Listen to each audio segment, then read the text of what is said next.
Friends, welcome to my channel. तो आज की क्लास का टॉपिक है हम लोग का प्राथमिक शिक्षा का अर्थ, उद्देश्य और महत्व। और यहाँ से ये क्वेश्चन आपके पूछे जाते हैं। तो चलिए हम लोग इसको पढ़ने की कोशिश करते हैं और बहुत अच्छे से इसको समझने की कोशिश भी करेंगे। तो चलिए हम लोग स्टार्ट करते हैं। तो यहाँ पे आप देखिए कहा गया है कि प्राथमिक शिक्षा का अर्थ क्या होता है। तो यहाँ पे देखिए, शिक्षा से पहले दी जाने वाली शिक्षा को प्राथमिक शिक्षा कहते हैं। तो इसकी परिभाषा अगर आपको लिखने के लिए आ जाए तो आप क्या लिखेंगे? लिखेंगे शिक्षा से पहले दी जाने वाली शिक्षा को प्राथमिक शिक्षा कहते हैं। प्राथमिक शब्द का सामान्य अर्थ है प्रारंभिक, मुख्य और आधारभूत। यहाँ पे इस प्रकार प्राथमिक शिक्षा से तात्पर्य प्रारंभिक अथवा आधारभूत शिक्षा से है। प्रारंभिक स्तर पर संपन्न होने के कारण प्राथमिक शिक्षा संपूर्ण शिक्षा व्यवस्था का आधार है। आगे देखिए, यहाँ पे हम लोग देखते हैं कि जो प्राथमिक शिक्षा का अर्थ क्या होता है। तो यहाँ पे आप देख सकते हैं, प्राथमिक शिक्षा रूपी भवन की नींव है जिस पर शिक्षा भवन चिरकाल तक सुदृढ़ रह सकता है। प्राथमिक शिक्षा वह प्रकाश है जो जीवन के समस्त अंधकार से दूर कर बालक बालिकाओं में पवित्र संस्कारों, भावनाओं, नवीन दृष्टिकोणों के भाव विचारों को जन्म देता है। आगे देखिए, जिससे बालक का संपूर्ण जीवन प्रभावित होता है। शिक्षा का प्रथम स्तर प्राथमिक शिक्षा है जो 6 से 11 वर्ष की आयु के बालक बालिकाओं को प्रदान की जाती है। इसमें पहली यहाँ पे देख सकते हैं कि अगर प्राथमिक में पूछा जाए कहाँ से कहाँ तक, तो यहाँ पे कहा गया कि इसमें पहली से 5वीं तक की कक्षाओं सम्मिलित की है, यानी 1 से 5 तक की क्लासेस इसमें सम्मिलित की गई है। प्राथमिक में सम्मिलित किया जाता है। मध्य प्रदेश में प्राथमिक शिक्षा की अवधि 5 वर्ष निर्धारित की गई है। तो आगे देखिए, इसमें प्राथमिक शिक्षा का लक्ष्य व उद्देश्य क्या है। तो यहाँ पे आप देख सकते हैं कि प्राथमिक विद्यालयों में अध्ययनरत विद्यार्थियों के लिए प्राथमिक शिक्षा को उन्नत बनाने के लिए मध्य प्रदेश शासन ने निम्न उद्देश्यों को निर्धारित किया है। तो ये एमपी के द्वारा निर्धारित किया है, यानी यहाँ पे आप देख सकते हैं। यहाँ पे पहला देखिए, विद्यार्थी का सर्वांगीण विकास। सर्वांगीण विकास का मतलब कि उसके संपूर्ण विकास, शारीरिक, मानसिक, सामाजिक, ये सब हो जाएगा। तो यहाँ पे देख सकते हैं शारीरिक, मानसिक, बौद्धिक विकास करना, जिसको हम कह सकते हैं कि विद्यार्थी का सर्वांगीण होलिस्टिक डेवलपमेंट करना। विद्यार्थी में देश प्रेम तथा संस्कृति के प्रति प्रेम भाव उत्पन्न करना।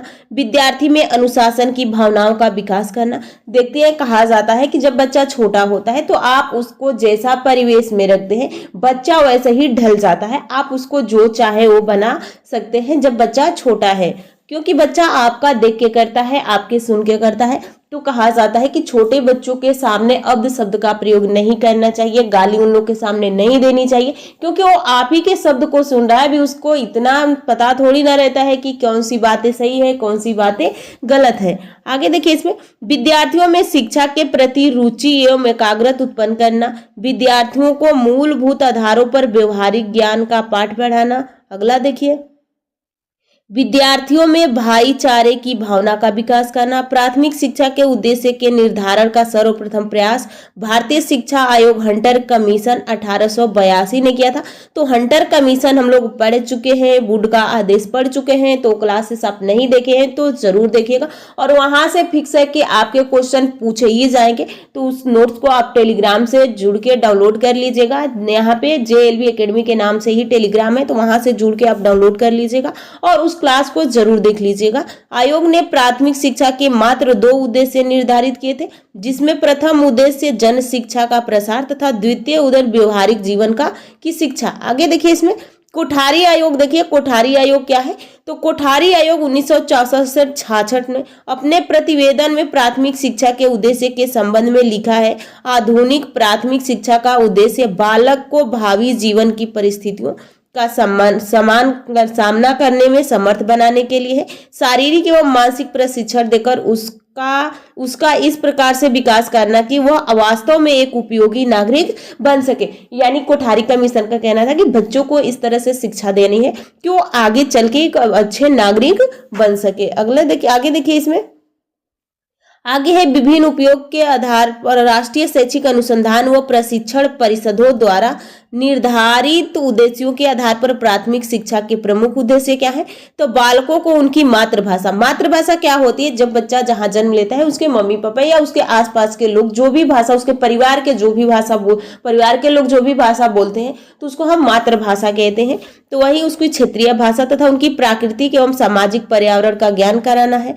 आगे देखिए, बालकों को स्वास्थ्य नियमों का ज्ञान कराना तथा उन्हें स्वास्थ्यवर्धक क्रियाओं को प्रशिक्षण प्रदान करना, बालकों में सामूहिकता की भावनाएं विकसित करना एवं उन्हें अपरिष्कृतता, जातिवाद, सांप्रदायिकता का विरोध करना सिखाना, बालक में सहिष्णुता का विकास कराना तथा अन्य सांस्कृतिक क्रियाओं यथा उत्सव, लोकगीत, लोक नृत्य आदि में सहभागिता के लिए प्रोत्साहित करना। आगे यहाँ पे देख सकते हैं कि बालकों में सामाजिक, सांस्कृतिक, नैतिक, राजनैतिक तथा राष्ट्रीय मूल्यों का विकास कराना तथा उनका नैतिक और चारित्रिक विकास कराना है। बालकों को शारीरिक श्रम का अवसर प्रदान करना एवं उनमें शारीरिक श्रम के प्रति उदार भाव उत्पन्न करना तथा उनकी सृजनात्मकता शक्ति का विकास करना होता है। आगे देखिए, इसमें बालकों को पर्यावरण प्रदूषण के प्रति सचेत करना तथा उनमें वैज्ञानिक प्रवृत्तियों का विकास करना, बालकों को विभिन्न धर्मों को, पैगंबरों तथा उनकी शिक्षाओं से परिचित कराना तथा उनमें सर्वधर्म यानी समभाव विकसित करना। प्राथमिक शिक्षा प्राथमिक विद्यालयों में प्रदान की जाती है।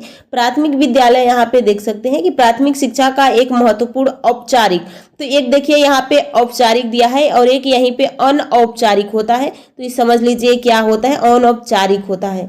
तो औपचारिक का मतलब कि हर चीज समय पे होगा। जैसे कि स्कूल की शिक्षा, जैसे कि आपके बांट दिया जाता है कि इस घंटे में ये पढ़ना है, इस घंटे में आपको ये पढ़ना है, या आपका इस टाइम लंच होगा, आपको क्या क्या करना है वो उसमें टाइम बट गया होता है। तो ये औपचारिक का मतलब है कि व्यवस्थित ढंग से ज्ञान जो दिया जाता है उसको औपचारिक कहते हैं। अनौपचारिक, अगर आप चल रहे होते हैं रास्ते में कोई आपको कोई भी ज्ञान दे देता है, अगर आपको उससे सीख मिल जाती है तो वो अनौपचारिक है। यानी अनौपचारिक में कोई बंद नहीं है कि टाइम फिक्स होगा, कि जगह फिक्स होगा, कुछ नहीं है। लेकिन औपचारिक में आपका जगह भी स्कूल होता है, कॉलेज होता है और वहां पे टाइम भी फिक्स होती है। तो औपचारिक और अनौपचारिक आप समझ चुके होंगे। आगे देखिए, इसमें औपचारिक अभिकरण तथा संपूर्ण शिक्षा व्यवस्था की आधारभूत संस्था है। बालक के शैक्षिक जीवन में प्राथमिक विद्यालयों की विशेष भूमिका होती है। बालक को नियमित एवं व्यवस्थित शिक्षा का शुभारंभ प्राथमिक विद्यालयों से ही होता है। आगे देखिए, इसमें प्राथमिक विद्यालय में शिक्षकों, सहपाठियों एवं अन्य व्यक्तियों के संपर्क के फलस्वरूप बालक के व्यक्तित्व में प्रत्यक्ष अथवा परोक्ष रूप से अनेक महत्वपूर्ण परिवर्तन होते हैं जो कि उसके भावी विकास की शिक्षा सुनिश्चित करते हैं। प्राथमिक विद्यालय बालक में सामाजिक मूल्यों का विकास करे, उन्हें भावी सामाजिक भूमिकाओं के लिए तैयार करते हैं। बालकों के ज्ञान, कौशलों एवं अभिवृत्तियों का समाज संपन्न यानी सम्मत दिशा में विकसित करें, उन्हें प्रगति के पथ पर अग्रसर करते हैं। आगे देख सकते हैं, संक्षेप में शिक्षा का एक औपचारिक अभिकरण के रूप में बालक के विकास अथवा शिक्षा में प्राथमिक विद्यालय की भूमिका निम्नवत होती है। तो पहला यहाँ पे देख सकते हैं आप लोग, प्राथमिक विद्यालय बालक के क्रमबद्ध, संतुलित व सुसंगत विकास में सहायक होता है। प्राथमिक विद्यालय बालक के व्यक्तिगत को समाज सम्मत दिया प्रदान करता है। प्राथमिक विद्यालय बालकों के उज्जवल शैक्षिक भविष्य के निर्माण में सहायता होता है। अगला देखिए, सहायक करता है। अगला है, प्राथमिक विद्यालय में ही बालक में नैतिकता, ईमानदारी, कर्तव्यनिष्ठता, परिश्रम, सहानुभूति, सहिष्णुता, प्रेम, दया जैसे मानवीय गुणों का सृजन होता है। तो यहाँ पे इतनी इस लाइन को आप जरूर याद कर लीजिएगा कि जब बच्चे प्राथमिक क्लास में पढ़ रहे होते हैं तो उनके अंदर क्या क्या चेंजेस होता है। प्राथमिक शिक्षा का महत्व देख लीजिए। तो प्राथमिक शिक्षा संपूर्ण शिक्षा व्यवस्था की आधारशिला है। यह प्रकाश है जो बालक के मूल प्रवृत्ति का परिमार्जन करे, उसे आदर्श, संस्कारवान तथा संतुलित व्यक्तित्व प्रदान करती है। बालक में उज्जवल शैक्षिक भविष्य के निर्माण में प्राथमिक शिक्षा की विशेष भूमिका होती है। यह मानव मात्र के विकास का मार्ग प्रशस्त कराती है। विद्वानों ने इसे ज्ञान के द्वार की कुंजी कहा है। आगे देखिए, इसमें यहाँ पे है, प्रत्येक व्यक्ति, समाज एवं राष्ट्र के जीवन में प्राथमिक शिक्षा प्रदान आवश्यक की वस्तु है। तो कोई भी बच्चा प्राथमिक शिक्षा तो जरूर ग्रहण करता है, क्योंकि जब छोटा होता है तो सबसे पहले कहाँ उसको भेजा जाता है, प्राथमिक कक्षाओं में ही भेजा जाता है। यह वह प्रथम सोपान है जिसे सफलतापूर्वक पार करते ही हैं कोई भी व्यक्ति, समाज एवं राष्ट्र अपने अभीष्ट लक्ष्य को प्राप्त कर सकता है। प्राथमिक शिक्षा मानव जीवन का अभिन्न अंग है। आधुनिक प्रगतिशील युग में प्राथमिक शिक्षा की सुनिश्चित व्यवस्था किए बिना कोई भी राष्ट्र प्रगति के शिखर पर आसानी नहीं हो सकता। प्राथमिक शिक्षा का पतन राष्ट्रीय पतन का संकेतक है। आगे देखिए इसमें, इन संदर्भ में स्वामी विवेकानंद का कथन उल्लेखनीय है। मेरे विचार में जनसाधारण की अवहेलना महान राष्ट्रीय पाप है तथा हमारे पतन के कारण में से एक है। जब राजनीति उस समय तक विफल रहेगी जब यहाँ पे तक कि भारत में जनसाधारण को एक बार फिर भली प्रकार से शिक्षित नहीं कर लिया जाएगा। तो ये आप लोग के कंप्लीट होते हैं और इसकी पीडीएफ आप लोग को टेलीग्राम पे मिल जाएगा, आप वहां से डाउनलोड कर लीजिएगा। आप लोग का टेलीग्राम है JLB यहाँ पे एकेडमी, यानी एकेडमी आप लोग का टेलीग्राम है। आप JLB एकेडमी से यहाँ पे आप डाउनलोड कर लीजिएगा, यानी जुड़ जाइएगा और वहाँ से आप इसको डाउनलोड करके रिवीजन कर सकते हैं। तो चलिए हम लोग नेक्स्ट क्लास में बहुत जल्द मिलेंगे।